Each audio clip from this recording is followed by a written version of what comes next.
Hello students, welcome to Kartar education centre. बच्चों, हमें उम्मीद है कि इस लॉकडाउन में भी तुम बहुत ही मेहनत और लगन के साथ पढ़ाई कर रहे हो। बच्चों, जैसे कि तुम्हें पता है कि हम एनसीईआरटी की बुक्स को पढ़ते हैं, उसके अंदर से ही क्वेश्चन और आंसर निकाल रहे हैं। तो आज हम सोशियोलॉजी +2 की बुक में से 30 नंबर पेज के ऊपर से ये टॉपिक करेंगे, स्त्री पुरुष अनुपात। इसमें हमारा क्वेश्चन बनेगा कि स्त्री पुरुष अनुपात का क्या अर्थ है और भारत में स्त्री पुरुष अनुपात गिरने का क्या कारण है। इस क्वेश्चन को करने के लिए, इसका उत्तर लिखने के लिए सबसे पहले आपने इसमें लिखना है कि स्त्री पुरुष अनुपात का अर्थ क्या होता है, जो कि हम पिछले पेजेस में अच्छे से कर चुके हैं कि किसी क्षेत्र विशेष में एक निश्चित अवधि के दौरान प्रति 1000 पुरुषों के पीछे स्त्रियों की संख्या को स्त्री पुरुष अनुपात कहते हैं। ये क्वेश्चन के स्टार्टिंग है, लेकिन इसके आगे क्या लिखना है इससे पहले मैं तुम्हें ये थोड़ा सा सारणी समझाना चाहती हूँ। अगर ये सारणी आपको समझ आती है तो क्वेश्चन का आंसर भी अच्छे से समझ आएगा और लर्न भी होगा। क्वेश्चन में इस सारणी में ये देखो कि हर 10 साल के डिफरेंस में जनगणना जो की जाती है उसमें स्त्री पुरुष अनुपात की ये संख्या बताई हुई है। 1901 में स्त्री पुरुष अनुपात 972 है, जबकि 2011 के अंदर ये कम होकर 940 हो गया, इसमें कमी आई। इसमें क्या दिखाया हुआ है कि बाल स्त्री पुरुष अनुपात, यानी कि छोटे बच्चे 0 से 6 साल के बच्चों का भी स्त्री पुरुष अनुपात लिया गया है। लड़के लड़कियों की उसकी गणना अनुपात किया गया है। तो इसमें 1961 में ये बताया गया है। इससे पहले क्यों नहीं बताया, पिछली क्यों नहीं दी इन्होंने कि कितना था, क्योंकि इससे पहले कभी ऐसी जनगणना की ही नहीं गई थी। 1961 में पहली बार ये जनगणना की गई। तो 976 उस वक्त स्त्री पुरुष अनुपात था बच्चों का, लेकिन 2011 में कम होकर 914 आ गया।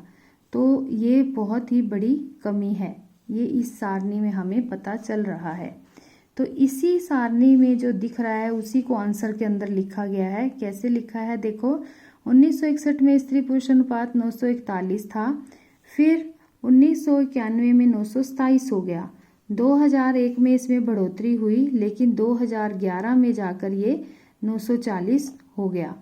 उसके बाद नेक्स्ट पैरा लिखना है, जनसांख्यिकी और नीति निर्माता, सामाजिक कार्यकर्ता, नागरिक जिस बात से डर रहे थे वो था कि बच्चों का जो बाल स्त्री पुरुष अनुपात था वो बहुत ज़्यादा कमी आ रही थी, उसमें ज़्यादा गिरावट आई है। आयु विशेष के आधार पर स्त्री पुरुष अनुपात का लेखा 1961 से स्टार्ट किया गया था।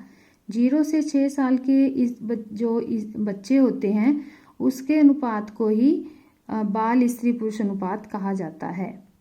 ठीक है, वही बातें जो वहाँ पर मैंने एक्सप्लेन किया उनको लाइनों में लिखना है, वही आंसर बनेगा आपका।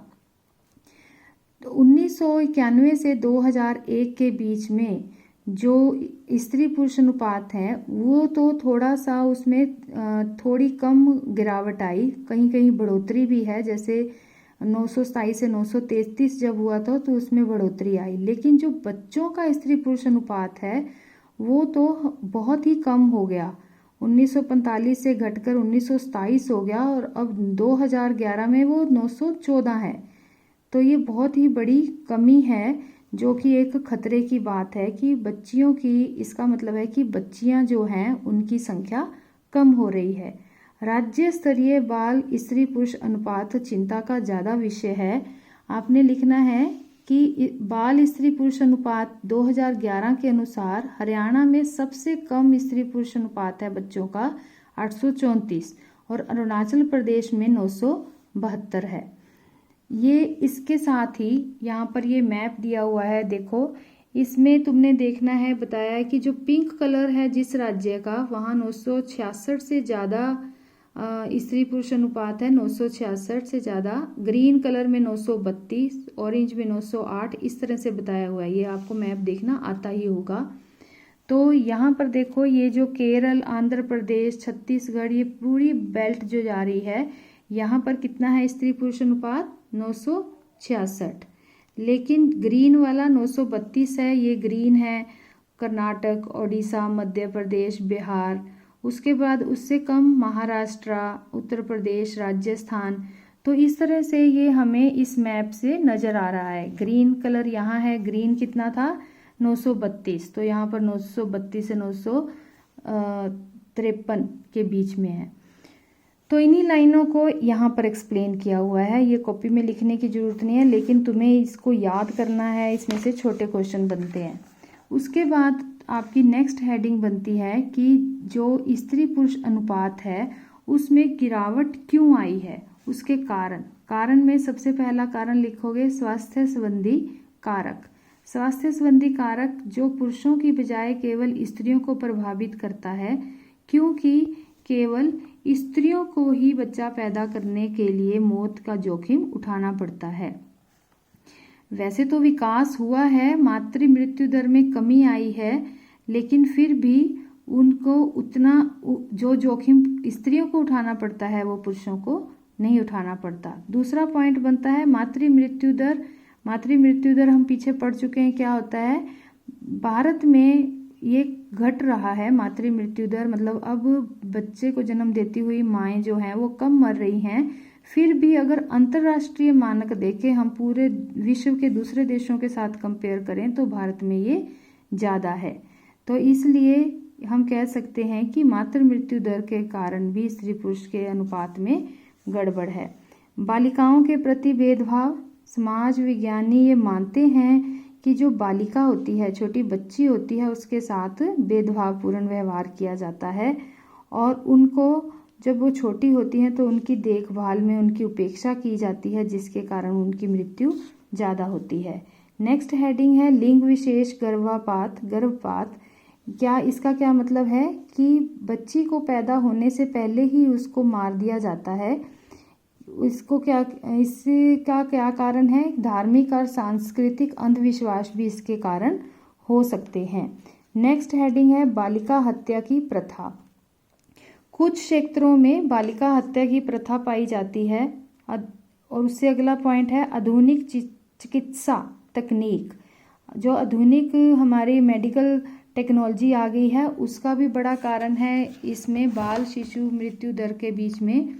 गर्भावस्था की प्रारंभिक स्थितियों में ही पता लगाया जा सकता है कि गर्भ में जो लड़का है या लड़की। अल्ट्रासाउंड प्रौद्योगिकी, एक्सरे के द्वारा ये पता लगा लिया जाता है और उसके बाद उसको मार दिया जाता है जो अगर वो लड़की होती है।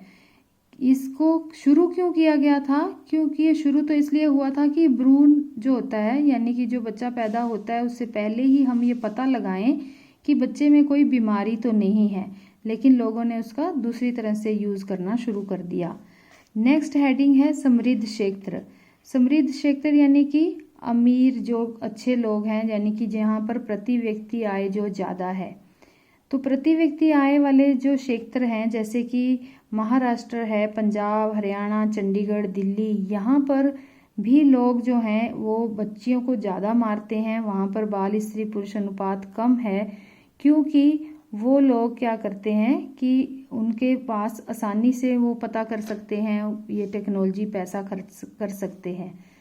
यहाँ पर ये बताया गया है कि गर्भपात की समस्या गरीबी या किसी पैसे की कमी के कारण नहीं है, यानी कि अगर उनको दहेज वगैरह का फिक्र नहीं है वो दहेज दे सकते हैं, लेकिन फिर भी इन क्षेत्र में ज़्यादा बाल स्त्री पुरुष अनुपात जो है वो कम चल रहा है। उसके बाद नेक्स्ट हेडिंग है पसंद के कारण बच्चे। एक और कारण क्या है कि माँ बाप चाहते हैं कि हम जो वो चाहते हैं वही बच्चा हो, यानी कि वो इनकी मर्जी से लड़का या लड़की हो।